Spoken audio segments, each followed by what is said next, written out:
Buenos días de nuevo.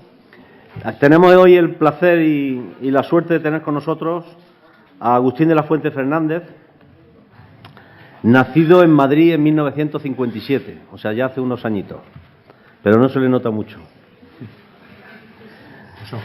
Inicia su andadura laboral a los 14 años como botones de una entidad bancaria, sector en el que ha trabajado durante más de 40 años, desempeñando distintos puestos de responsabilidad en distintas entidades.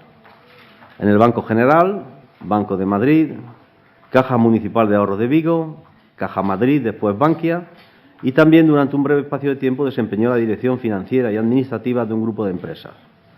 Siempre ha compaginado trabajo y estudios. Así, en 1987, se licenció en Ciencias Económicas por la Universidad Complutense de Madrid y en 2018 finalizó el grado de Ciencias Políticas y de la Administración en la Universidad Nacional a Distancia, la UNED. Para graduarse tuvo que hacer un trabajo de fin de carrera, como sabéis todos los que os graduáis, y el trabajo de fin de grado lo llama Milicias Antifascistas Obreras y Campesinas en Madrid, MAOC, entre 1933 y 1936.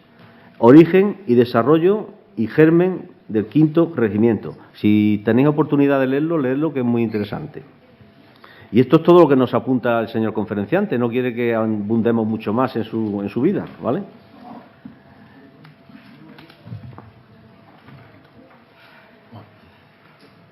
Y ahora voy a hacer la presentación un poco de lo que es el tema o el trasfondo de por qué se va a hacer esto. Se dice en 1939, fin de la Guerra Civil Española, que fue la conmemoración que teníamos previsto para la conferencia. Y es que la Guerra Civil Española o Guerra de España entre el 36 y 39 marcó profundamente la historia de España, pero también la historia de Europa. Desbordó las fronteras y pasó a ser un conflicto internacional a la vez que interior de ciertos países como Francia. Un conflicto que por su mismo desarrollo, sus lecturas intelectuales y sus consecuencias, tanto ideológicas como militares, tanto sociales como culturales, modeló Europa. La memoria de la Guerra de España se desarrolla a escala de las personas, de las sociedades, de las naciones y poniendo a prueba la idea de la democracia que decide profundamente la conciencia europea, contribuyendo también a reconstruirla.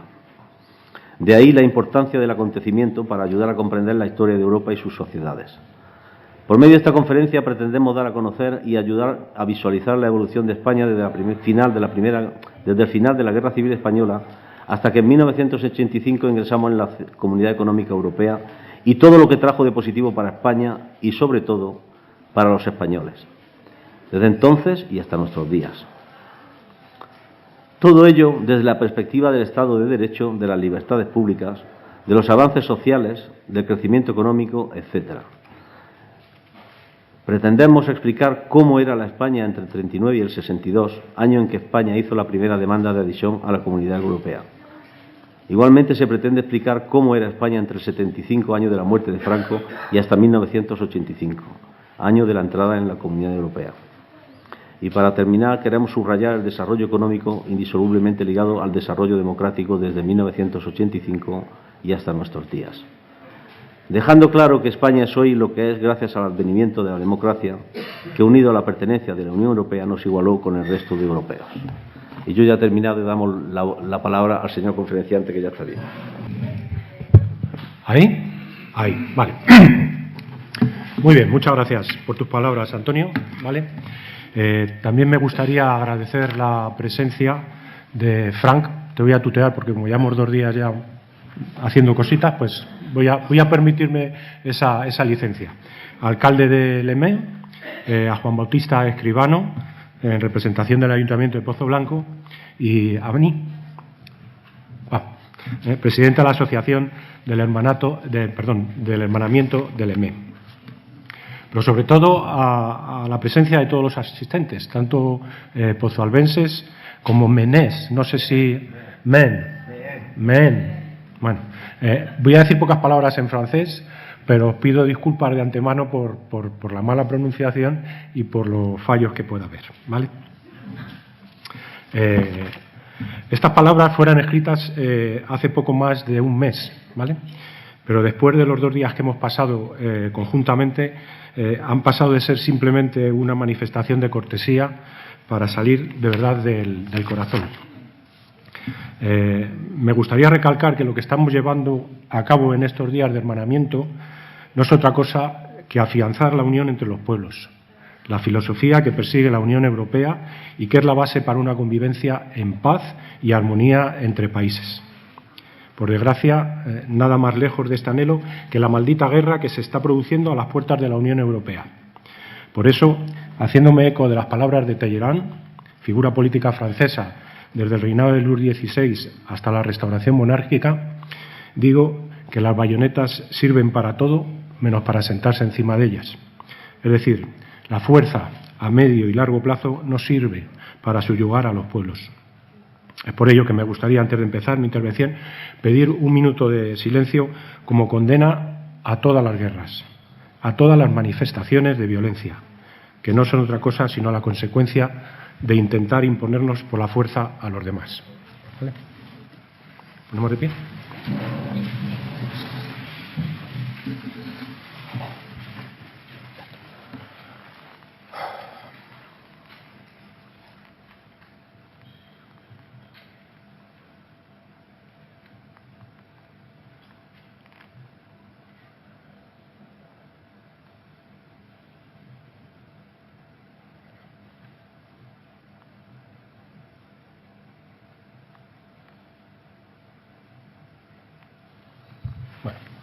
Hacemos un minuto como los del fútbol, que son más pequeñitos.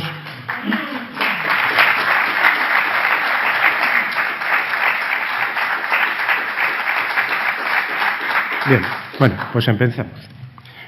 Creo que la mejor forma de entender la relación existente entre España y las distintas formas organizativas de la Europa en común habidas desde el periodo que va desde el final de la Guerra Civil Española hasta el final del pasado siglo XX, es realizar primeramente una visión de la sociedad española durante ese periodo. Esto nos va a dar idea de los avatares por los que España pasó en esos años y posiblemente nos ayude a comprender mejor muchas de las situaciones que se fueron produciendo en dicho periodo. Una vez visto dicho proceso, analizaremos el desarrollo por el que ha ido pasando la idea de la unión de los pueblos de Europa y los efectos que dicha unión ha tenido en el desarrollo económico, político y social de España. En la entrada se les ha entregado un esquema por el que pueden seguir, yo creo que de una manera más fácil, el desarrollo de la conferencia y posiblemente así les sea un poquito más amena. Bien, el esquema pone que vamos a empezar el proceso de España con una pequeña introducción. España en 1939 finaliza una guerra del peor tipo de cuantos existen. Una guerra civil, fratricida, cuyo horror quedó plasmado en el inmortal cuadro de Picasso, Guernica, que lo han visitado el viernes. El resultado de esta guerra fue terrible, porque a los desastres lógicos de un conflicto armado se une la peor de las consecuencias para un país atrasado y principalmente agrícola. 450.000 muertos entre ambos bandos, 430.000 exiliados, entre ellos los que pasaron a Francia, como mi tío, que estuvo en el campo de concentración de Le Barcarès, en Perpiñán, y a los que se les conoce como los de la retirada, retraite, me parece que se dice en francés, ¿no? Y donde algunos de ellos acabarían en la 9ª compañía, la 9 de la 2ª división blindada de la Francia Libre, la división Leclerc, entrando el 24 de agosto del 44 en París por la Puerta de Italia y desfilando 2 días después por los Campos Elíseos.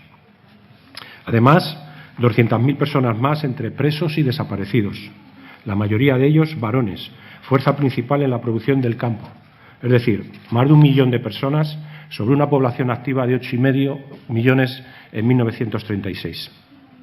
Además, una parte importante de la cultura y de la ciencia tuvo que también tomar el camino del exilio, es decir, del capital humano. Rafael Alberti, Luis Buñuel, Luis Cernura, Antonio Machado, María Zambrano, Juan Ramón Jiménez, Severo Ochoa, Rocha Chacel, Claro Campoamor y así un largo etcétera. Así nos encontramos en abril de 1939 en un país con sus infraestructuras muy afectadas, su producción agrícola e industrial casi paralizadas, con poca mano de obra, con mucho miedo ante la población. No hay que olvidar que la represión y la persecución a quien hubiera tenido cualquier tipo de relación con el bando perdedor duró hasta bien entrada la década de los años 60 y sin reservas de oro. Se habían gastado en el pago de la ayuda militar de la URSS al bando republicano, lo que se ha conocido como el oro de Moscú, aunque también habría que hablar del no tan conocido oro de París, que utilizó la República como pago de otros conceptos en el exterior y que alcanzó aproximadamente el 25% de las reservas. Pero lo peor de todo es que esta guerra civil no sirvió para nada. Las desigualdades sociales históricas continuaron. Además, a diferencia de Italia o Alemania, España fue una dictadura militar que no evolucionó hasta los años 60 y estuvo aislada del resto del mundo, autoconsiderándose la reserva espiritual de Occidente. Las conquistas sociales desaparecieron por completo. Se eliminaron los sindicatos, los partidos, el voto, la libertad de culto, la libertad de prensa, reunión y expresión, y se instauró un Estado policial y religioso aislado cultural y científicamente. En otros momentos, los vencedores de esa guerra, necesitados de ayuda para la reconstrucción del país, habrían mirado hacia el exterior en un intento de conseguir el apoyo de otras potencias. Pero nos tenemos que situar en el entorno internacional de abril de 1939. El bando vencedor ha recibido durante la guerra reconocimiento y apoyo militar desde Alemania e Italia, potencias del eje. Y por tanto esos países son los únicos que se encuentran en su área de influencia. Pero la Segunda Guerra Mundial está llamando a la puerta y empezará apenas 5 meses después, por lo que estos dos países se encuentran inmersos completamente en los preparativos para dicha contienda, dirigiendo toda su capacidad económica, militar y científica al servicio del esfuerzo bélico. De igual manera, el resto de países limítrofes tienen su mayor preocupación en el conflicto que se avecina, y aunque hubiesen querido, no habrían podido destinar parte de sus recursos a ayudar a España. El resultado es un aislamiento internacional. Además, la dictadura franquista se presentó como negación del liberalismo del siglo XIX y de la democracia republicana del siglo XX.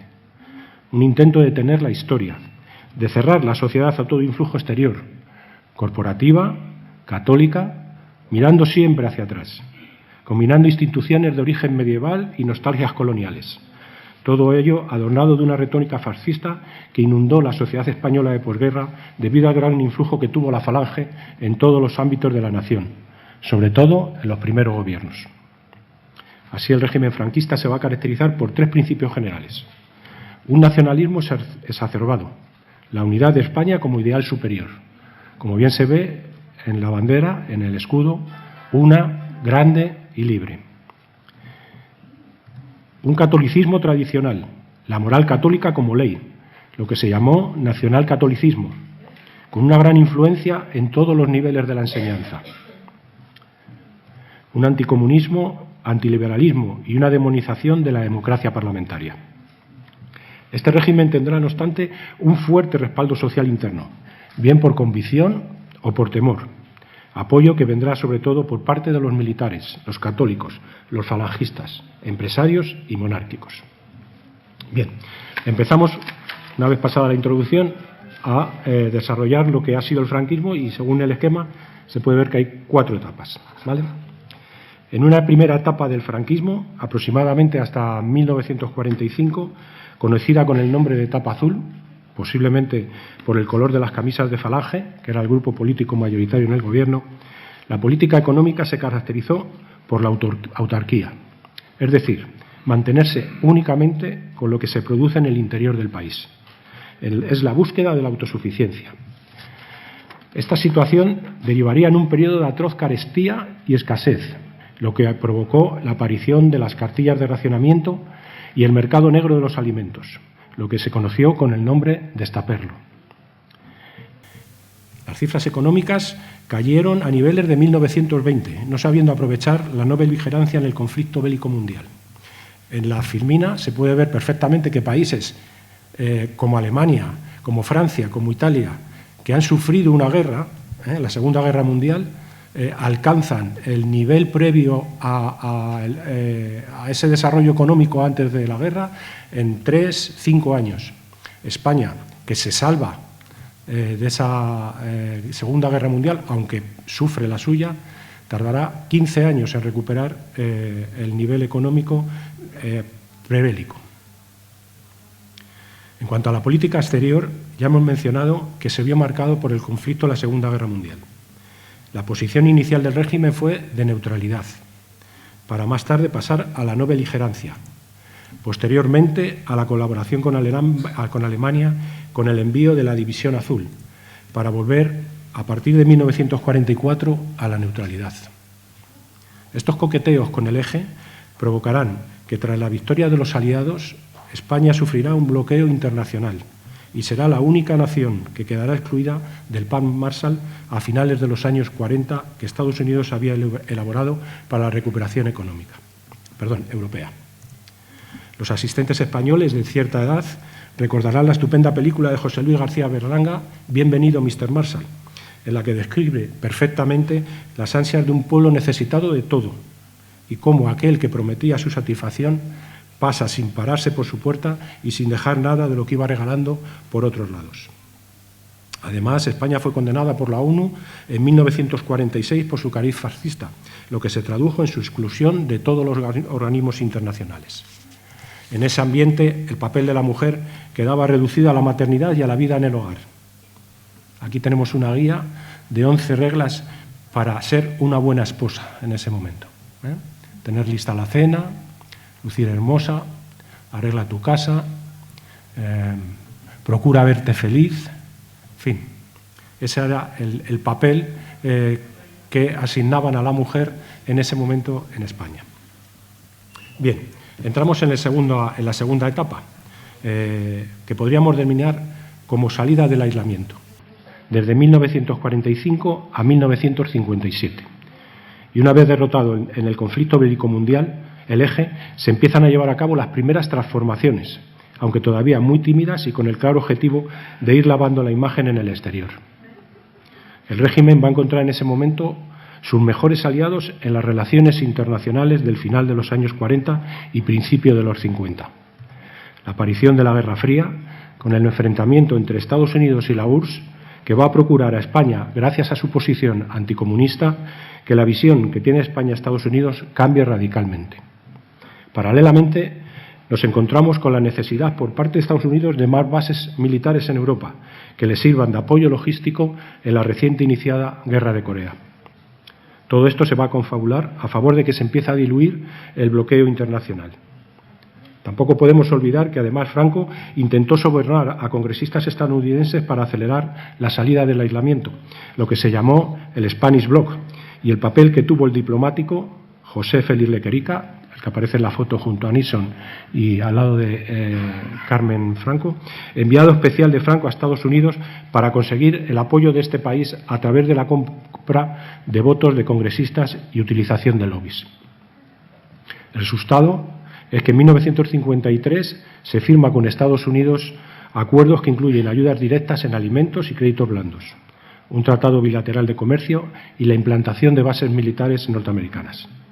Paralelamente se firmó un concordato con el Vaticano y en 1955 la ONU admitió por fin en su organigrama a España y en 1958 se asoció a la Organización para la Cooperación y el Desarrollo Económico, OCDE, y al Fondo Monetario Internacional. Ya al final del periodo, la corriente falangista irá perdiendo fuerza en el gobierno a favor de los llamados tecnócratas del Opus Dei. López Rodó, Ullastres, López Bravo, que con una visión más práctica de la realidad rebajarán el tono idealista del gobierno y se centrarán más en los temas económicos. Además, España se comprometió a ir blanqueando su imagen con medidas que fueran democratizando la sociedad. Esta es otra obra de los tecnócratas, que crearon la llamada democracia orgánica, es decir, un sistema político que parece democrático, pero que en realidad no lo es.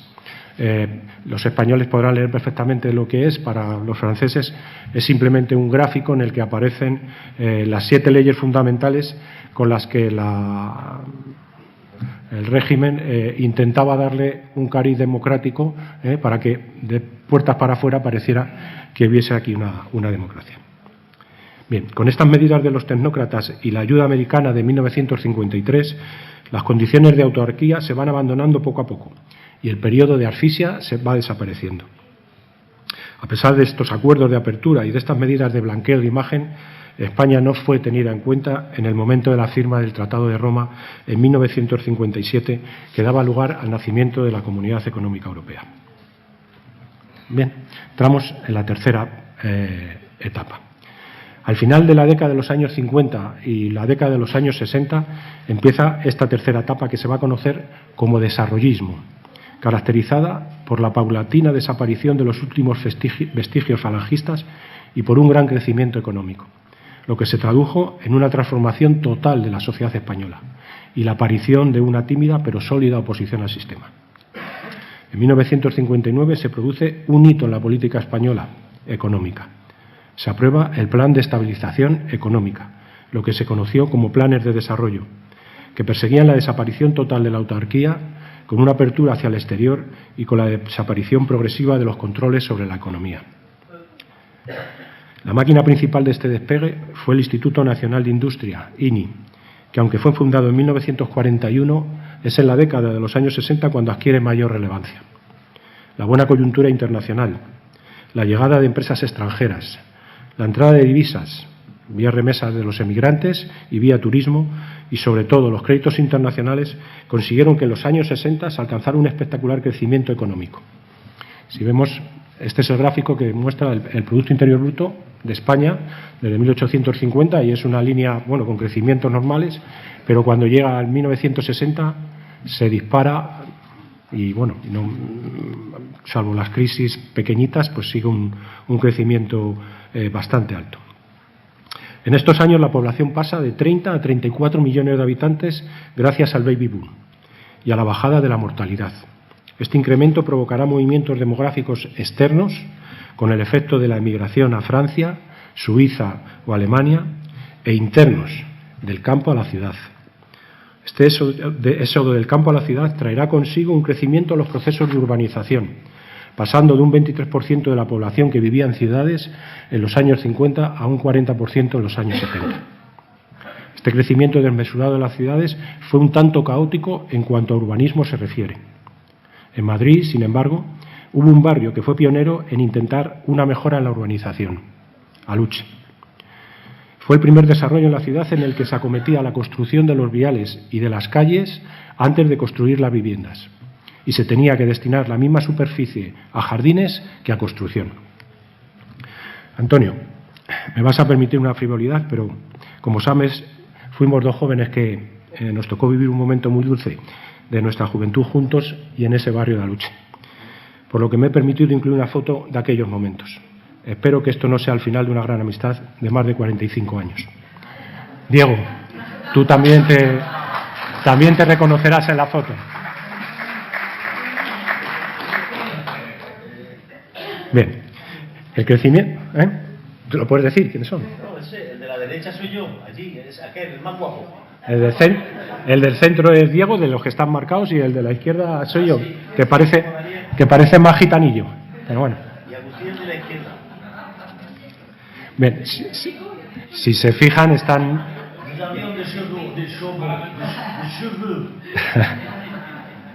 Teníamos pelo, Sí. Bueno, se ve que las calles están ahí medio a hacer y, bueno, no hay casas por alrededor. Bien, el crecimiento económico se traduce en un cambio de mentalidad y de valores que van fraguando un cambio social. La Iglesia y su moral católica irán pasando a un segundo plano y se incrementará la exigencia de libertades y un papel más protagonista de la mujer. De ese aspecto quiero destacar que, por ejemplo, hasta 1975 una mujer en España no podía abrir una cuenta bancaria sin el permiso de su marido. El mundo cultural e intelectual también será otro aliado para las reivindicaciones de los avances sociales. Como consecuencia de todo ello, se incrementarán los conflictos laborales que dan paso, por ejemplo, a la creación en 1964 del Sindicato de Izquierdas Comisiones Obreras. Un factor muy importante que influye en todos estos cambios es el acceso a la universidad de la clase media. Este creciente malestar contra el sistema, tanto a nivel laboral, social y cultural, se traducirá en conflictos de diversa índole y a cargo tanto de hijos de los perdedores de la guerra como de hijos de los vencedores que han adquirido unas mentalidades distintas a las de sus progenitores. La Iglesia, o mejor dicho, los estratos más bajos y humildes del clero, los curas obreros, también se apuntan a estas reivindicaciones sociales. Es el momento del Mayo francés del 68, de los conciertos de Paco Ibáñez en París, de la canción protesta, de ir a Francia a todos los actos culturales que aquí no se podían desarrollar, etcétera. En este periodo del ámbito internacional hay que destacar la visita del presidente de los Estados Unidos, Eisenhower, en 1959, dándole espaldarazo definitivo al régimen franquista para poder iniciar relaciones con otros países y organizaciones internacionales. Y aunque en 1962 España intenta de nuevo su ingreso en la Comunidad Económica Europea, vuelve a ser denegada, pues España y Portugal en ese momento son los únicos sistemas políticos no democráticos que quedaban en la Europa occidental. No obstante, se firmarán importantes acuerdos comerciales que facilitaban nuestras exportaciones. Bien, llegamos a la etapa final del franquismo, no de la conferencia, lo siento mucho. Con los años 70 llega la última etapa del franquismo con una lucha feroz entre la corriente aperturista y la línea dura del régimen. En 1970 sale a la luz el caso Matesa, destapando un desfalco muy grave a la hacienda pública.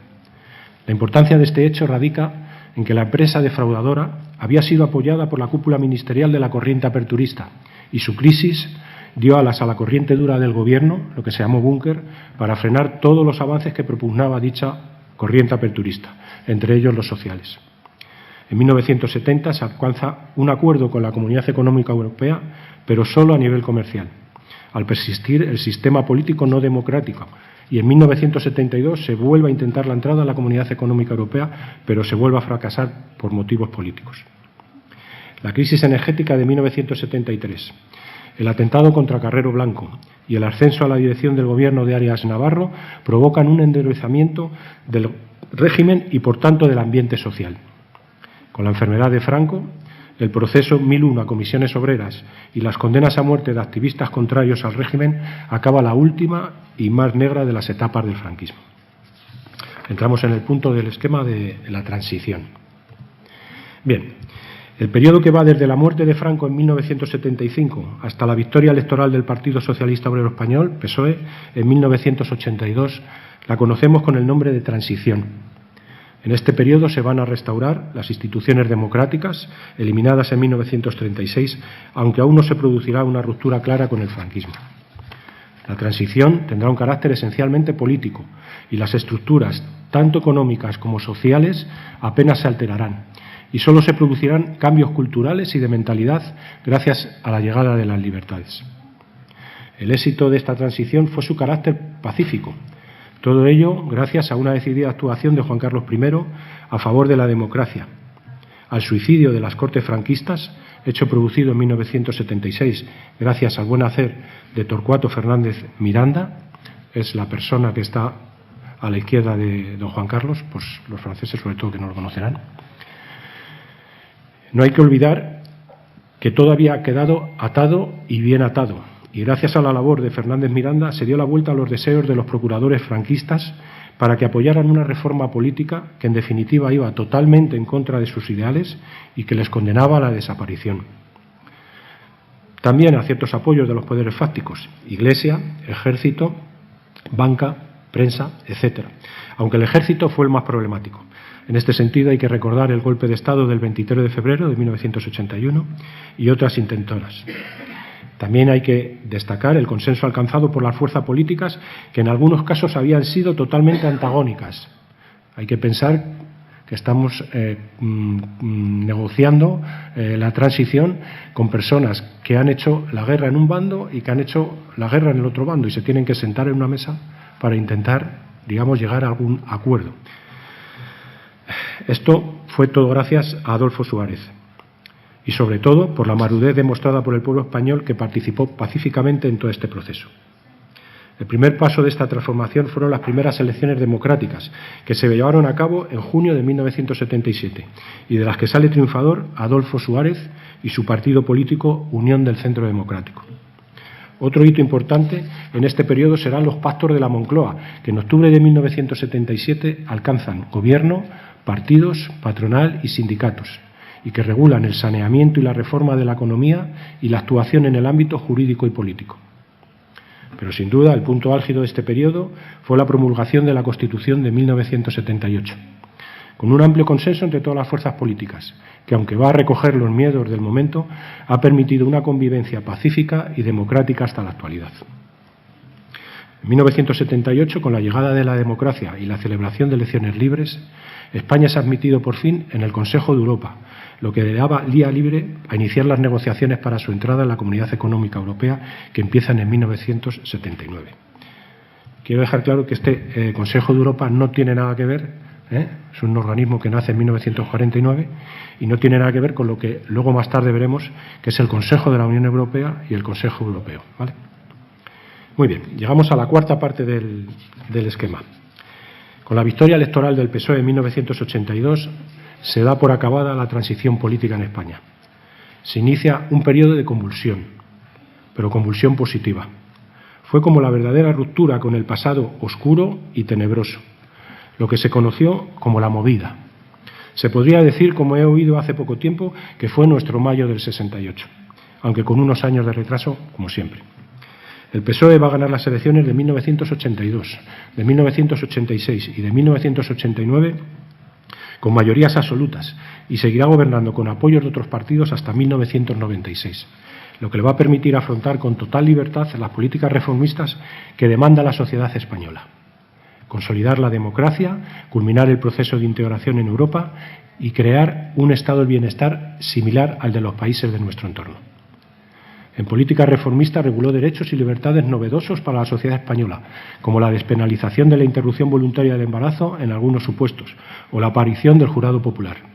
Una reforma del Poder Judicial, la finalización del proceso de organización territorial autonómica y el posicionamiento, muy importante, del poder civil por fin sobre el militar.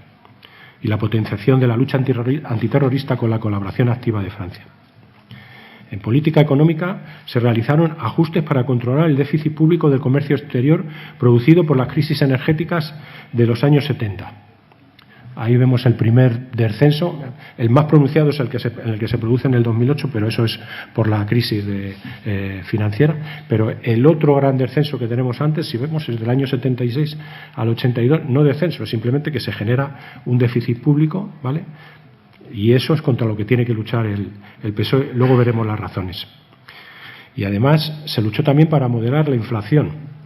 El periodo del año 73 hasta el año 82, la inflación en España se dispara, ¿vale? Llegamos a tener un 14,82 de media anual en los años 70, y eso va rebajando al 11,62 y al 4,43 hasta 99, en medias.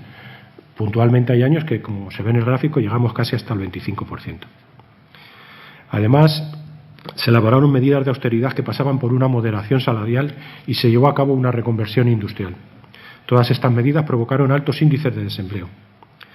Por el lado de la política social se intentó construir y mejorar un estado del bienestar y una mejor redistribución de la renta, además de realizar una mejora de los servicios públicos.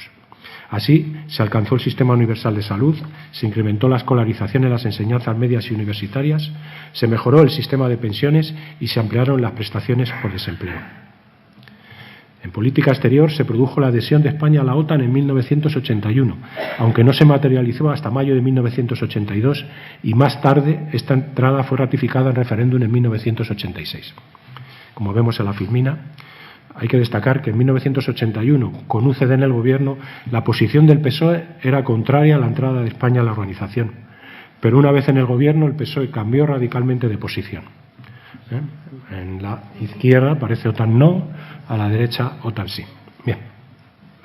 Además, por fin, España firmó en 1985 la ansiada entrada en la Comunidad Económica Europea, que se materializa el 1 de enero de 1986. Si la promulgación de la Constitución simbolizó la transición política, la firma del Acta de Adhesión a la Comunidad Económica Europea simboliza el cumplimiento de la consolidación democrática. El mismo año de la celebración de las Olimpiadas y de la Exposición Universal de Sevilla de 1992 se firma el Tratado de Maastricht, en el que se crea la Unión Europea, que implica converger en ciertos términos económicos con el resto de los países miembros de la organización. Para intentar alcanzar los hitos económicos marcados por Europa, es decir, una inflación contenida, como hemos visto antes estaba disparada, una deuda pública por debajo del 60% y un déficit público por debajo del 3%, que también hemos visto en el gráfico que habíamos llegado a dígitos más importantes, se tuvieron que realizar medidas impopulares de contención del gasto público, con reducción de salarios. Si a esto añadimos los casos de corrupción que salpicaron al gobierno socialista y ciertas sombras en la lucha antiterrorista, tendremos las causas de la derrota electoral del PSOE en 1996. La entrada en el gobierno del Partido Popular, dirigido por Aznar en 1996, se alcanza por un estrecho margen de votos, lo que le obligará a gobernar con apoyos y con un talante centrista y dialogante. Las medidas más importantes de este primer gobierno del PP fueron unas mayores competencias a favor de las comunidades autónomas, un acuerdo con los sindicatos para reformar el mercado laboral, mantenimiento de las pensiones y desaparición del servicio militar obligatorio. Nos llegó un poco tarde, Antonio. España sigue soportando medidas económicas austeras con el fin de converger con los acuerdos de Maastricht, pero se consiguió reducir el paro y la inflación, y además el crecimiento económico fue superior al del resto de los países de la Unión. Todos estos éxitos económicos conducen a la victoria electoral en 2000 del Partido Popular con mayoría absoluta, y su versión dialogante da paso a otra de confrontación. Reducción de derechos laborales, enfrentamiento con fuerzas nacionales, reformas en educación, alineamiento de España con la agresiva política de Estados Unidos en Irak y un freno económico para cumplir con el déficit cero, que se traduce en un deterioro de los servicios públicos y una disminución de los gastos sociales. Estos hechos, y en última instancia los atentados yihadistas de Atocha en marzo de 2004, provocaron la caída del gobierno del PP y la entrada de nuevo del PSOE, produciéndose un movimiento de alternancia en el gobierno entre los dos principales partidos políticos, similar al que se producía en el siglo XIX. Podemos ver en el lado izquierdo que desde 1875, Partido Conservador, Partido Liberal, Partido Conservador, Partido Liberal, ¿vale? Y una vez que, digamos, entra la democracia, quitando el primer periodo de la UCD de Adolfo Suárez, volvemos otra vez a lo mismo. PSOE, PP, PSOE, PP, PSOE, bien. Pasamos al quinto punto, que son unas reflexiones. Se acaba aquí la descripción del desarrollo producido en la sociedad española desde la Guerra Civil hasta finales del siglo XX. En resumen, podemos dividir este periodo de tiempo en dos épocas. Una primera, en la que los cambios no fueron muy importantes. Así, la España de acabada la guerra no difiere mucho de la España de finales de los años 60. Es cierto que se había producido un fuerte crecimiento económico, pero este cambio había modificado poco las estructuras básicas del país, si exceptuamos la emigración del campo a la ciudad y la afluencia del turismo extranjero. Y es en la segunda etapa cuando se produce un cambio radical, tanto en lo económico como en lo político, pasando por la moral y las costumbres. Podríamos decir que, en definitiva, este país es otro. Hemos pasado de una sociedad que era cerrada, autoritaria, poco competitiva y rural, a otra abierta, tolerante, diversificada y capaz de beneficiarse de las oportunidades que ofrece el proceso de globalización en curso. Bien, terminamos aquí el proceso de España y vamos a entrar ahora en el proceso de la B, pero voy a echar un traguito primero.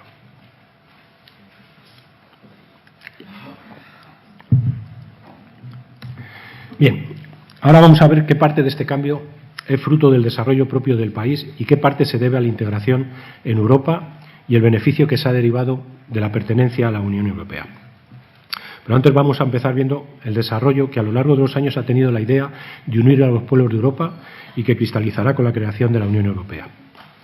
No vamos a hacer una relación de todos los pasos dados por la Comunidad Europea desde sus inicios hasta hoy, pues sería tedioso, aburrido y dentro de un ratito ya nadie se acordaría. Pero sí que hay que puntualizar en algunos momentos claves de este desarrollo. Los europeos aprendieron que su respuesta a la crisis económica de los años 30, a través del proteccionismo, del cierre de fronteras a los productos de los demás países y de las guerras comerciales, había multiplicado los efectos negativos. El sálvese quien pueda, la destrucción de empresas y el empleo y el sálvese quien pueda en países que dependían tantos unos con otros, aumentó la destrucción de empresas y el desempleo masivo. y estimuló el nacionalismo extremista y el radicalismo político que llevaron al abismo de la guerra. Europa no repetiría esos errores. El germen de la idea de unión de Europa se manifestó como la solución a la preocupación por nuevos estallidos bélicos entre países europeos. Pasó luego por un verdadero sentimiento de unidad y terminó siendo una profunda necesidad, marcada por los avatares económicos que se van a ir produciendo en la escena mundial. Una unión monetaria y económica como paso previo a la unificación política. Podríamos decir que todo empezó como una integración económica limitada, el Benelux, unión entre Bélgica, Luxemburgo y Países Bajos, de la que el primer embrión fue en 1921 con la desaparición de aduanas entre Bélgica y Luxemburgo. Pero no fue hasta 1944 cuando se llega al acuerdo de creación del Benelux tal y como hoy se conoce, entrando en vigor en 1948. Pero realmente la idea de la unidad de Europa se la debemos al trabajo realizado conjuntamente por los franceses Jean Monnet y Robert Schuman. Tras la finalización de la Segunda Guerra Mundial y con la experiencia pasada del fin de la Primera Guerra Mundial, en la que se impusieron unas condiciones draconianas y fueron en parte, junto a la idea de necesidad de más territorio por parte de la población alemana, las causas del segundo conflicto, se llegó a la conclusión de que se podía volver a caer en los mismos errores y que, por tanto, había que buscar alguna solución nueva. La expansión alemana, si se volvía a intentar, no podría ser esta vez hacia el este, pues la Unión Soviética y sus países satélites dominaban esos territorios. El peligro volvía a estar hacia el oeste. Los territorios del Benelux y, sobre todo, la frontera con Francia, donde están las regiones de Alsacia y Lorena, planas y muy ricas, que habían estado pasando de un estado a otro según los vaivenes bélicos entre las dos naciones. La filosofía de lo que se pretendía alcanzar se basaba en la idea de que dos países no se enfrentan si son socios en alguna cuestión, y la idea magistral de Monnet y Schuman, plasmada en la declaración Schuman a favor de la paz, fue poner las industrias que sirven para construir las armas de guerra, es decir, el carbón y el acero, debajo de una autoridad común que estuviera por encima de los gobiernos de los países que las producen. Así aunaba los intereses que tenían Francia y Alemania en la fabricación del acero y la extracción del carbón, dando una salida conjunta a su industria siderúrgica y a su producción de carbón. En 1951, con el Tratado de París, nace la Comunidad Económica del Carbón y del Acero, CECA, que englobaba, además de Francia y Alemania, a Italia, Países Bajos, Bélgica y Luxemburgo. Se lograba así, por primera vez en la historia, que los estados renunciaran voluntariamente a una parte de su soberanía para ejercerla de forma compartida. Tras esta primera idea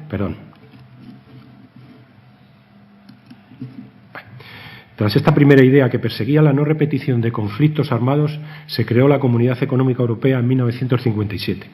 Pero es a partir de la década de los 80 cuando se volvería a relanzar el proceso de construcción de la Unión Europea desde los postulados funcionalistas a través del Acta Única en 1986, cristalizándose la creación de la Unión Europea a partir del Tratado de Maastricht en 1992, alcanzando al final del proceso la actual cifra de 27 países miembros, con los claros objetivos de alcanzar una mayor estabilidad en Europa, un mayor peso en la Unión Europea en los asuntos mundiales y una mayor prosperidad para todos los Estados miembros.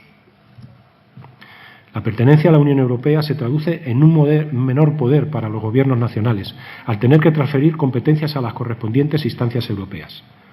Desde el Tratado de Lisboa en 2009, los Estados miembros han cedido a la Unión Europea el ejercicio de competencias soberanas con distinta intensidad.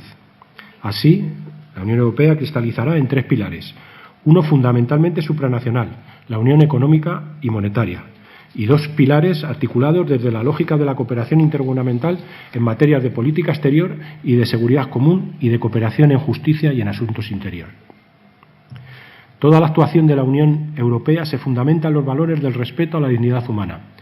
El Tratado de Lisboa incorpora además la Carta de los Derechos Fundamentales de la Unión Europea, todos ellos valores comunes a los Estados miembros, en una sociedad que se caracteriza por el pluralismo, la no discriminación, la tolerancia, la justicia, la solidaridad y la igualdad entre mujeres y hombres. La Unión Europea se concibe como una comunidad de derecho sujeta a un control jurisdiccional, llevado a cabo por los jueces nacionales y plasmado en el Tratado de Lisboa, que es una especie de carta constitucional de la Unión Europea tras el intento fallido de Constitución Europea en 2004 debido a no su ratificación por parte de Francia ni de los Países Bajos. Bien, para terminar esta descripción del proceso de creación de la Unión Europea, creo necesario hacer un pequeño repaso de las instituciones y órganos de la Unión Europea.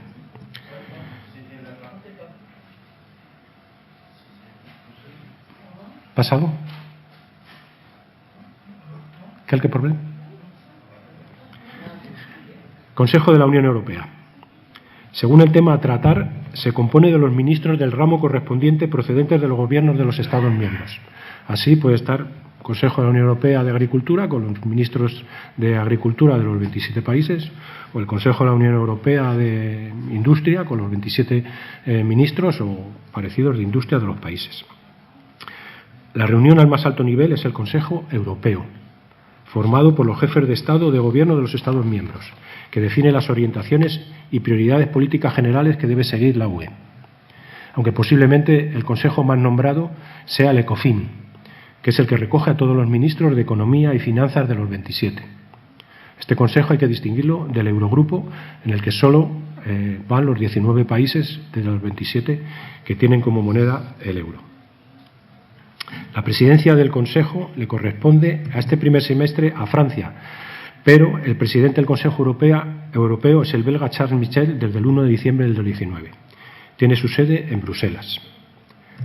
La Comisión Europea, que ejerce el gobierno de la Unión Europea y lo que componen 27 comisarios, uno por país. Está presidida por la alemana Ursula von der Leyen y tiene su sede en Bruselas.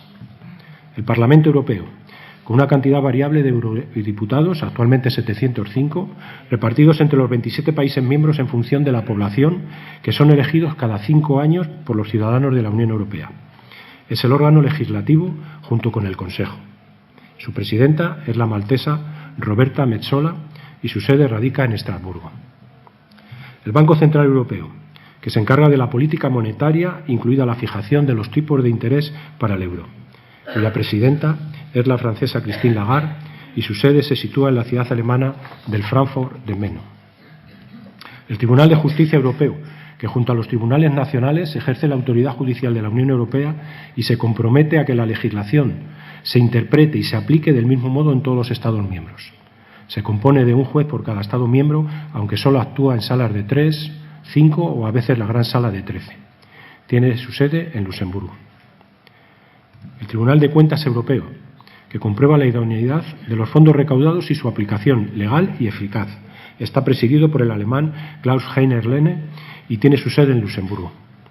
El Comité Europeo de las Regiones, que representa a las regiones y a las autoridades locales de los Estados miembros. Está presidido por el gobierno Apóstolos Tzitzikostas. Tiene su sede en Bruselas. Así podríamos seguir hasta más de 35 organismos existentes para cada una de las actividades que lleva a cabo de la UE, pero no lo vamos a hacer. Bien, ahora habría que preguntarse cuáles han sido los efectos para España de su pertenencia a la Unión Europea. Lo primero que me gustaría recalcar es que, a mi juicio, la conveniencia de una participación plena de España en la construcción europea se convirtió en uno de los puntos fundamentales de acuerdo sobre los que se basó el consenso político de la transición a la democracia. Por un lado, para la izquierda, la europeización de España significaba traer al país la democracia, las libertades y el estado del bienestar. Por el otro, para la derecha, la vinculación a Europa significaba la garantía de la economía de mercado y de la alineación occidental con Estados Unidos y sus aliados en la Guerra Fría. En ambos casos, y en conexión con los postulados de Ortega y Gasset, que ya en 1910 los expresaba con estas palabras, España es el problema y Europa es la solución, Europa significaba sobre todo la modernidad y la normalización que en tanto ansiaba España. De ahí el profundo y sostenido consenso europeísta de la sociedad y de la clase política española que aún hoy se mantiene. Estos son los resultados de una encuesta que se ha hecho del 8 al 11 de marzo del 2022 y en ella se puede observar que prácticamente el 80% de los votantes, de las personas que han hecho la encuesta, valoran positivamente la pertenencia de España a la Unión Europea. Bien, si analizamos la evolución de España desde el 1 de enero del 86, fecha en la que se convirtió en el 12º Estado miembro de las entonces llamadas Comunidades Europeas, observaremos que hemos disfrutado del periodo políticamente más estable. socialmente más dinámico y económicamente más próspero de nuestra historia contemporánea. El gráfico que vemos puede confundir porque, aunque se refiere al Producto Interior Bruto, se está refiriendo en términos relativos al Producto Interior Bruto comparado con el resto de Europa occidental. Es decir, vemos una bajada en el periodo del 35, evidentemente por la guerra, pero sin embargo, al finalizar la guerra hay un incremento importante. No es que el Producto Interior Bruto de España subiera, que ya hemos visto que no es así, sino que el resto de los países de la Europa occidental, al entrar a la guerra, su Producto Interior Bruto cae y entonces, en términos relativos, nosotros mejoramos. Pero realmente, cuando se ve claramente que subimos exponencialmente, pues es a partir de 1985, seguimos siendo en términos relativos a otros países de Europa y, sin embargo, alcanzamos porcentajes no alcanzados nunca. Es decir, estamos en los años 2000, 2005, luego bajamos por el tema de la crisis monetaria, pero casi hemos alcanzado el 90% de, la renta y el Producto Interior Bruto del resto de Europa. Ahora bien, no nos vamos a engañar, no todos estos beneficios se deben a la incorporación a la Unión. Ya hemos visto que España partía de una situación muy precaria después de la Guerra Civil, lo que proyectaba un fuerte potencial de crecimiento, que además la modernización económica se inicia mucho antes de la incorporación a la Unión, mediante los planes de desarrollo a partir de 1959, y que la globalización mundial hubiera tenido efectos positivos aunque no se hubiese producido nuestra entrada a la Unión. Pero no cabe duda que la pertenencia a la Unión Europea facilitó, por un lado, la evolución democrática al tener que alcanzar el nivel de democracia que se exigía para formar parte de las comunidades europeas y, por otro lado, el programa de liberalización del mercado interior, el lanzamiento del euro y la recepción de abundantes fondos estructurales han ayudado de manera fundamental a modernizar la estructura productiva, a estabilizar la macroeconomía y avanzar en la cohesión social interna de España, mostrando la necesidad de ir más allá del Estado-nación para responder a los retos que se plantean en la actualidad. En definitiva, podemos decir que gracias a la pertenencia a la Unión Europea, España tiene una mayor capacidad, dispone de más medios y de una mejor legislación, es más robusta frente a posiciones externas de grupos sectoriales, más eficaz en la recaudación fiscal, en la provisión de servicios públicos y en su presencia internacional. Este fortalecimiento demuestra cómo se puede avanzar mucho en el proceso de integración europea y al mismo tiempo reforzar internamente a los países que la integran. Es decir, que lo que gana la Unión Europea no lo pierden los Estados, sino que la suma es positiva para ambas partes, alejándonos de la idea de negociaciones de suma cero. Bien, toda exposición es como un viaje, con un punto de partida, un recorrido y un punto de llegada. No obstante, al preparar esta conferencia conté con un punto de partida, con un recorrido, pero dejé abierta la puerta sin saber muy bien cuál iba a ser el punto de llegada. Ahora puedo decir como conclusión, es decir, como punto de llegada, que a mi juicio, y quiero recalcar esta connotación, a mi juicio, que desde finales del siglo XVIII, época en la que España pierde el tren de la modernidad, aunque hubo un intento débil con los ilustrados y la invasión francesa de que esto no fuera así, perdimos la oportunidad de incorporarnos a los adelantos sociales y democráticos provocados por las revoluciones que se llevaron a cabo en los países de nuestro entorno en el siglo XIX y principios del XX. Y como consecuencia hemos ido lastrando un cierto retraso en los niveles económicos, sociales y democráticos que han imperado en cada momento en las sociedades modernas.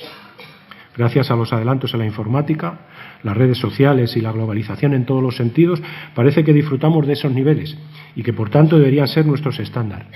Pero, y vuelvo a repetir que es mi opinión, detrás de un bonito decorado de cartón piedra nos encontramos que, si bien se han desarrollado casi todas las herramientas para que esto fuera realidad, tanto a nivel político, jurídico y, como hemos visto, todo ello reforzado por la base de pertenecer a la Unión Europea y, por tanto, estar soportado por un entramado jurídico superior al nacional que obliga de manera más sólida a su cumplimiento, existe una diferencia muy notable entre lo que se manifiesta de las estructuras estatales y gubernamentales y la mentalidad de una parte de la población española que parece que aún esté en el momento en que se vitoreaba a Fernando VII a su vuelta a España con el grito de «¡Vivan las cadenas!».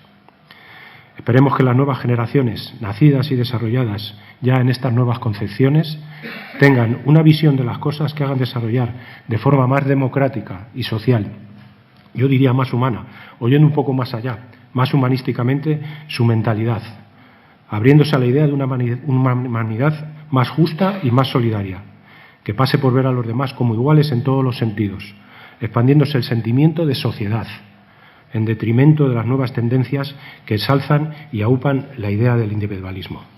Muchas gracias.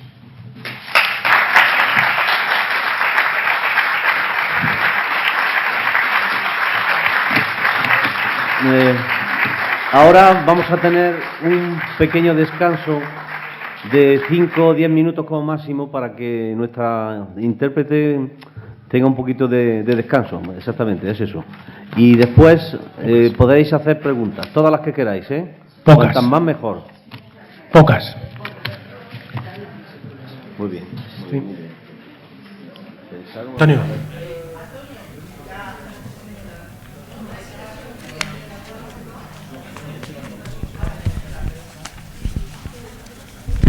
Oui, bonjour. J'aurais voulu savoir d'où était tirée la dernière citation de la dernière vignette. Donc, Antonio.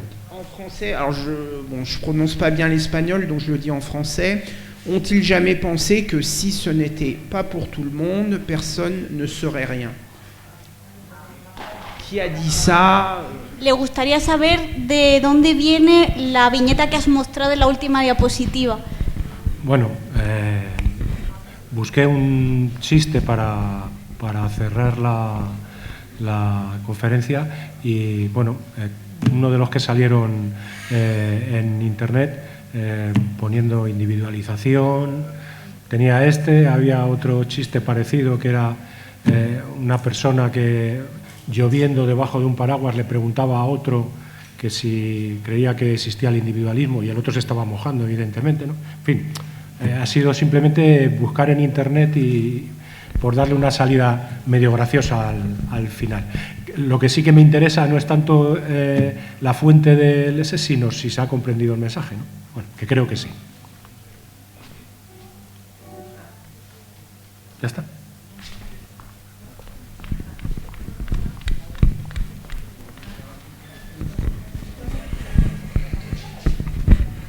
Buenas tardes.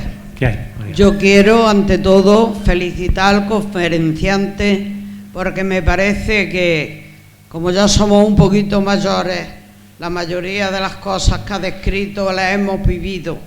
Las hemos vivido y además las ha descrito con una forma tan detallada, tan exacta y tan como ha sido, que realmente ha hecho un trabajo de investigación importante. Y luego lo ameno que lo ha hecho poniéndonos las distintas épocas por las que ha pasado. Efectivamente, la evolución de España ha sido una evolución modélica en el aspecto de pasar de una pobreza total, de no tener nada y de estar separados totalmente, a reunirnos en una constitución, a vivir como hermanos, a estar todo el mundo, a tener acceso a la universidad, a los servicios, a la sanidad. Tenemos que mejorar muchísimo, pero efectivamente España ha dado un salto de pértiga y ojalá que continuemos por ese camino, porque como tú bien has dicho, Agustín, en este siglo y en este año no se puede permitir un enfrentamiento como el que estamos entrando en nuestras casas todos los días con esa guerra. Las guerras se tienen que acabar y el diálogo tiene que estar por encima de todo esto. Enhorabuena, Agustín, porque me parece que has estado genial. Muy bien, muchas gracias, María. Se nota que nos conocemos desde hace muchos años y remas a favor. Muchas gracias, María. ¿Va?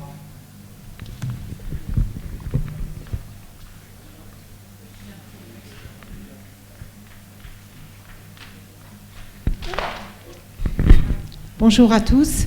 Merci beaucoup pour cette explication. Je ne connaissais pas bien l'histoire de l'Espagne et j'ai beaucoup appris ce matin sur l'histoire. Merci.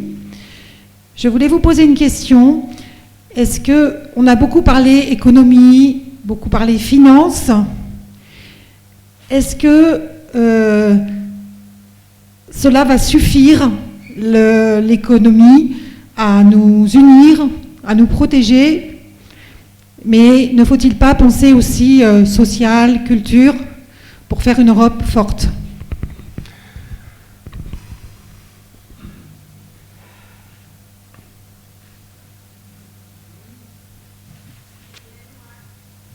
No sé. Se oye ya así. En primer lugar, muchísimas gracias por tu presentación. La verdad es que dice que ha aprendido un montón en el día de hoy.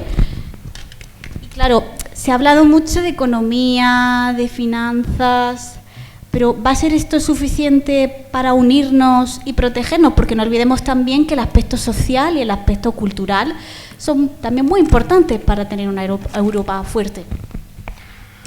Bien, en la conferencia ya se ha dicho que la Unión Europea, el germen es evitar guerras, ¿no? Luego ha pasado en el desarrollo hacia una unión monetaria, porque realmente lo que interesa a priori, digamos, es poder mantenernos en la globalización. Uno no se mantiene en la globalización si los mercados son chiquititos y pequeños. Necesitas tener un mercado muy grande para que poder ser competitivo y demás. Que esto se vaya a traducir en realmente una Unión Europea tipo, por ejemplo, los Estados Unidos de América, en las que es común la política monetaria, los derechos, aunque cada Estado tiene sus derechos, pero hay luego un sistema federal que engloba muchísimas cosas. ¿Que eso se vaya a producir en Europa?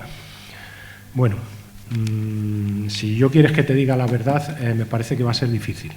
Difícil porque, aunque con actos como estos, de hermanamientos y tal, intentamos que las sociedades distintas de los países entremos en una comunión más fuerte, realmente seguimos manteniendo distancias entre unos y otros. Distancias que además me temo que, yendo como vamos hacia el individualismo, sean difíciles de limar, ¿vale? Porque si el viaje fuera hacia otros sitios, si el viaje fuera claramente a integrarnos, a juntarnos, digamos, a parecernos más unos a otros, habría posibilidad. Pero si lo que marca todas las actuaciones en esta vida es ir hacia momentos más individualistas, yo mis problemas y el de enfrente tal, me cuesta, pero hay que ser optimistas. Esto a lo mejor también es un paso, un proceso en la vida.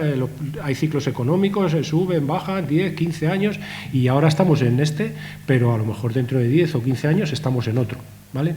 Y lo importante es tener, digamos, una base y unos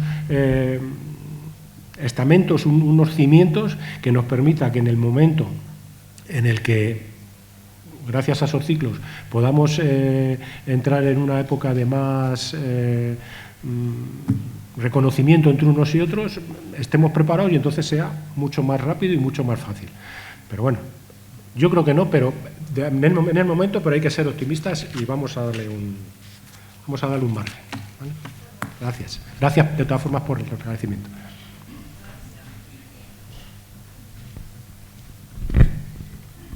Sí, lo primero, darte la enhorabuena porque creo que has tratado muy bien el periodo que has explicado, que no es fácil y creo que ha quedado bastante claro. Has terminado la conferencia con el dicho aquel que había de vivan las cadenas, y me gustaría que ampliaras un poco. Has terminado ahí la conferencia y creo que es importante. Vale. Bueno, sabemos que en 1812 no es la primera, pero bueno, es la primera constitución que se hace en España, en Cádiz, ¿vale? Se hace en un periodo en el que toda monarquía, es decir, tanto Carlos IV como Fernando VII, están en Francia. Están medio, vamos a decir, secuestrados por Francia, ¿vale? Carlos IV abdican a favor de Fernando VII y Fernando VII abdica en favor de José I, el hermano de Bonaparte. Entonces Carlos IV luego vuelve otra vez a intentar coger el reinado. Para que nos hagamos una idea, Fernando VII lo que pretende cuando abdica a favor de José I es que Napoleón le adopte como hijo. Ese es el rey que teníamos. Entonces, entre tanto, en España pues hay unas juntas, hay unas cortes que se reúnen en Cádiz, hacen la Constitución, tal. Y no es hasta 1814 cuando Fernando VII vuelve a España, en principio pensando que va a llegar y que va a jurar esa Constitución de 1812, que digamos que es lo que se ha realizado en el país mientras que ellos han estado fuera. Cuando entra hay un manifiesto que se llama Manifiesto de los Persas, donde 100, no sé si son 100 o más o menos, digamos, personalidades de España le piden que la Constitución, que no la jure, y que siga todavía el absolutismo el absolutismo. Y entonces de ahí que muchos, cuando viene Fernando VII, hace un recorrido por España y en muchos sitios donde esa posición a favor del absolutismo y en contra de la Constitución de 1812 se manifestaba en las calles cuando pasaba, porque la gente decía vivan las cadenas, es decir, queremos todavía seguir con el absolutismo, no queremos... iba a decir libertades, no es que no quisieran libertades, lo que no querían era, digamos, como lo algo impuesto por Francia, que nos había, ¿cómo se dice? Sale la palabra, que nos había invadido, ¿no? Entonces no es tanto la idea de decir no queremos libertad, sino que es como luchar contra esos afrancesados, contra esa ilustración que nos ha venido impuesta y que simplemente por venirnos impuesta no la queremos, ¿vale? Y entonces gritan eso de vivan las cadenas a favor del absolutismo. La reacción, evidentemente, de Fernando VII es, en principio, estar ahí, que si juro, que si no juro. Para mí ha sido el peor monarca y gobernante que hemos tenido en España en los últimos 200 años. Ganando a Franco, pero con diferencia, porque era una persona que no miraba por el país, a sus intereses y punto. Y bueno, que de ahí viene el dicho de vivan las cadenas.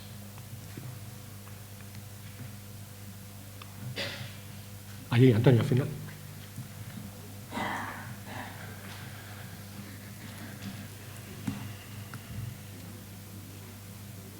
En primer lugar, Agustín, enhorabuena. Me ha resultado muy interesante y ha sido un resumen muy ameno. A pesar de tu preocupación que tenías ayer, no ha sido pesado. Por otra parte, yo quería hacer una reflexión o una pregunta para saber tu opinión. Desde el punto de vista de los jóvenes, ¿cómo ven la Unión Europea? ¿Crees que sería conveniente que en la educación, en los institutos, colegios, hubiera como una enseñanza de lo que implica la Unión Europea y que hubiera una forma de convencerlos, ¿no? O de darles la opinión de lo bueno que es, bueno, y lo malo, ¿no?, que tiene la Unión Europea, para que así se fortalezca esa idea europeísta. Porque por otra parte, como tú decías, pues el individualismo hoy en día, con la competencia, la necesidad de ser tú más que los demás para conseguir un trabajo, una posición, también puede afectar a que no se quiera entrar en un mercado más globalizado, ¿no?, por el temor a eso. No sé qué opinas tú antes. Muy bien, muchas gracias. Sí, es que está claro, si queremos que...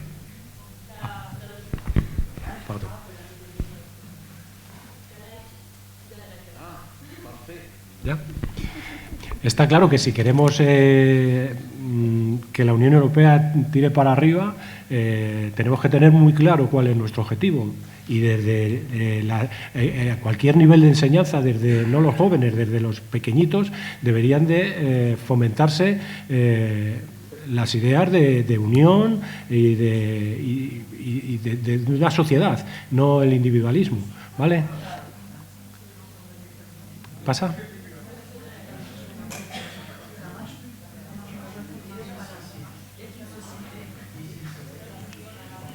¿Se me escucha o no?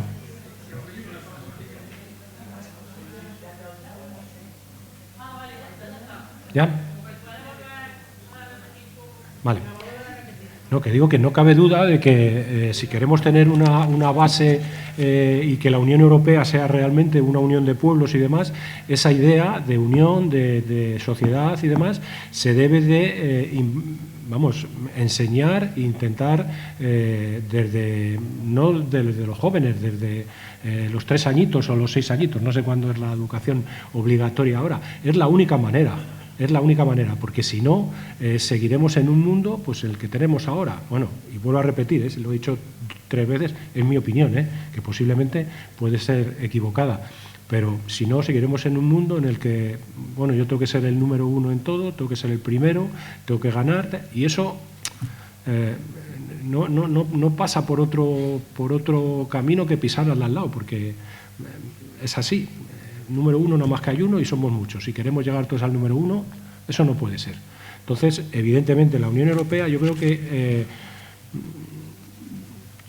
que tiene sus preocupaciones en ese aspecto y que hay ayudas, fondos y bueno, para poder realizar actos como pueden ser estos de hermanamiento y demás. Es la base. Entonces, también vosotros tenéis una responsabilidad en todo esto, ¿no?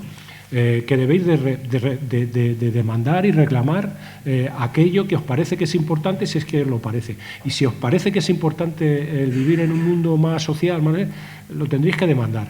Creo que, a lo mejor en mi visión ya, porque tengo unos años, que la juventud de hoy en día estáis un poco pasivas en cuanto a reclamar derechos sociales y que, bueno, a lo mejor es una exageración, pero que si tenéis un móvil, el plasma y el Netflix, pues bueno, pues están más o menos bien, ¿no? Y eso no es así, eso no es así. La pena o la pega es que posiblemente hasta que no llegas a una cierta edad hay muchas cosas que no te das cuenta, ¿no? Pero te voy a pasar la pelota a tu tejado. Es un trabajo que tenéis que hacer vosotros, de demandar esas medidas, ¿no?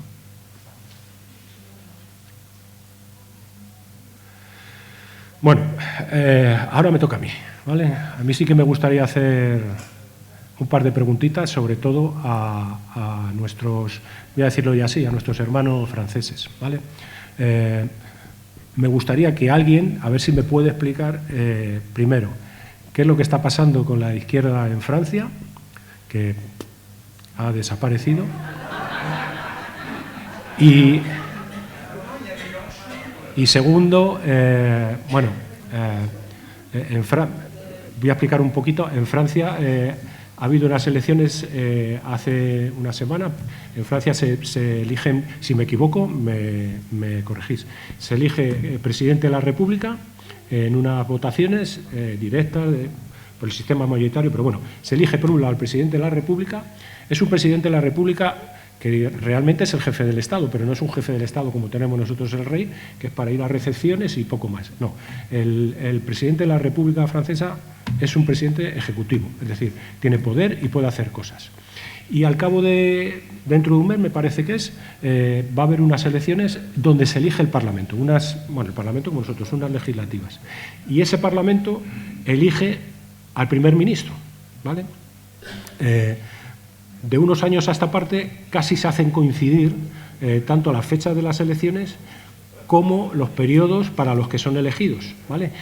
Porque hace un tiempo me parece que los diputados, el legislativo, se elegían cada 4 o cada 5 años y el presidente de la República cada 7, ¿no? Me parece que era. Y no coincidían, de tal manera que se daba muchísimas veces que cada 5, perfecto, gracias. Que el presidente de la República, que puede pasar ahora también, era de un partido y el primer ministro era de otro, ¿vale? Ahí se daba un efecto que los franceses llaman cohabitación, ¿no? ¿Es así? ¿Cohabitación? ¿Oui? En el que los dos que podían hacer cosas, al ser de distintos partidos, tendrían que tener ponerse de acuerdo para seguir eso adelante. Eso lo han intentado corregir ajustando los periodos que sean los mismos y que las elecciones sean cercanas, un mes de diferencia, pero nadie evita que pueda volver a ocurrir, sobre todo porque al ser un sistema mayoritario en Francia, es decir, en Francia el que gana, aunque gane por un voto, se lleva todo, ¿vale? Es decir, en Pozoblanco imaginaos que hay un diputado y Alfredito saca 3.000 votos y Juanita saca 2.999, pues Alfredito se lleva su escaño, ¿vale? De tal manera que ese efecto, si lo multiplicamos por todas las circunscripciones, puede ser que el partido que más votos ha recibido no tenga el mayor número de tal manera que si las presidenciales, que es como más directo, gana un partido, no garantiza que luego en las legislativas vaya a salir el mismo partido. Entonces, a mí me gustaría saber si en estas próximas elecciones prevéis que vaya a haber cohabitación o va a salir también el partido de Macron como mayor. Sí. Alors, moi, j'ai pas la réponse, hein, mais première question, pourquoi la gauche n'existe plus, mais la droite non plus d'ailleurs, hein. En France, il n'y a plus. Il n'a pas la traduction. D'accord. Les cours, c'est pas facile, hein. En France, la gauche traditionnelle et la droite traditionnelle ont quasiment disparu du paysage pour laisser la place à une extrême gauche, une extrême droite et un centre. Voilà, sans rentrer dans la politique et le détail. Pourquoi? Moi, je ne sais pas. Enfin, chacun a son avis sur le sujet. C'est ainsi. Peut-être une lassitude de la politique classique pour arriver sur des extrêmes et puis une sorte de nouveau parti central. C'est une explication, c'est la mienne. Après, chacun aura son idée. Qu'est-ce qui va se passer le mois prochain? Alors là, moi je ne sais pas. Ce que j'entends, il est possible qu'il y ait une sorte de cohabitation, ce qui serait quand même assez surprenant pour un chef d'État qui est élu, qui est dans une cohabitation dès le premier mois. Il peut y avoir une majorité au chef d'État, donc à M. Macron, mais c'est très compliqué. Ce qui est certain, c'est que, ce qui est probable en tout cas, c'est que le résultat de l'élection ne convient pas à tout le monde. Ça, c'est bien sûr la démocratie, mais probablement ne convient pas à la majorité, c'est ce qu'on entend. Alors, donc c'est complexe, c'est un démarrage qui va être complexe. On va attendre encore 1 mois et demi pour le résultat, et puis on viendra vous dire ce qui va se passer chez nous. Voilà. Je ne sais pas si mes amis français...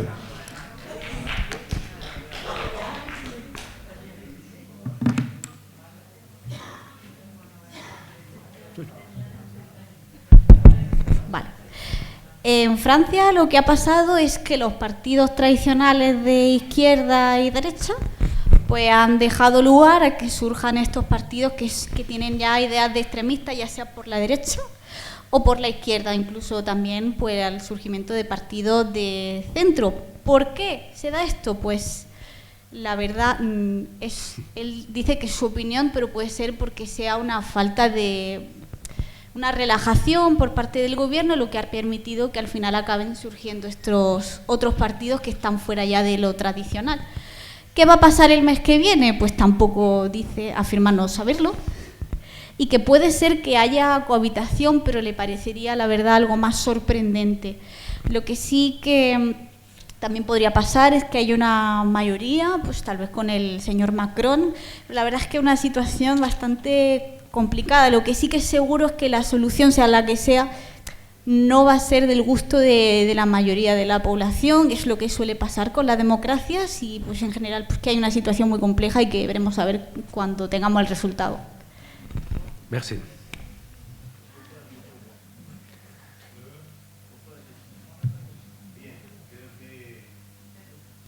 Ha estado muy bien, ¿no? Nos ha gustado mucho. Eso, estamos muy contentos. Vamos a comer. Pues muchas gracias por vuestra asistencia y yo le quería decir al conferenciante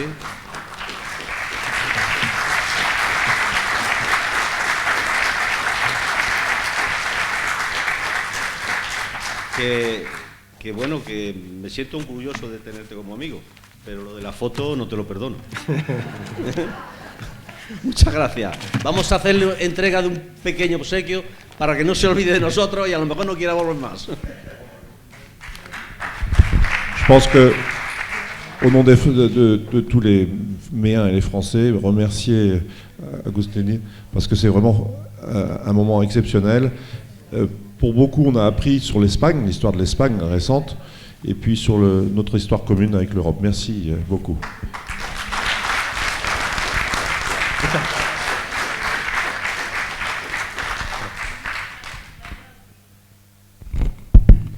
En nombre de todos los franceses y francesas que hemos asistido hoy, queremos daros las gracias porque ha sido una conferencia muy interesante.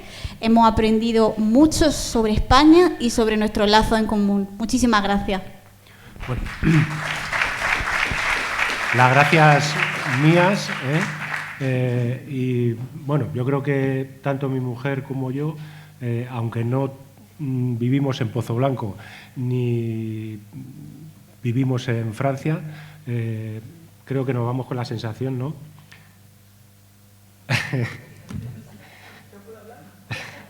de que ya pertenecemos al hermanamiento. Por parte de Pozoblanco lo hemos sentido así siempre, porque las familias, tanto de Victoria como de Antonio, nos han tratado siempre como si fuéramos de aquí. Sí. Pero ahora nos vamos también con el reconocimiento vuestro. Sí, y una cosa, ya para terminar, dice que se van a hacer socios de la asociación, con lo cual, con bien sobrejuelas. Ils seront adhérents bientôt. Vous pourrez les voir au mai, lo vais a ver en el mai. Esto es lo que nosotros llamamos, vamos a ver si se puede sacar sin romperlo. Estamos ya con mayor.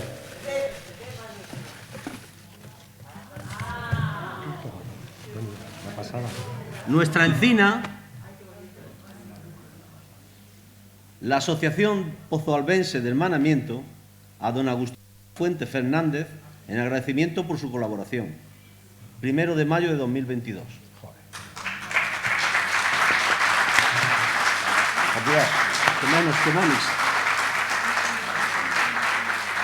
Muchísimas gracias. Dejo de tener envidia a Ani, porque ayer cuando te la dieron a ti dije, jolín, me cago en la mar. Qué cosa más bonita, me gustaría a mí tenerla. Pues ya la tengo. Muchísimas gracias. Muchísimas gracias.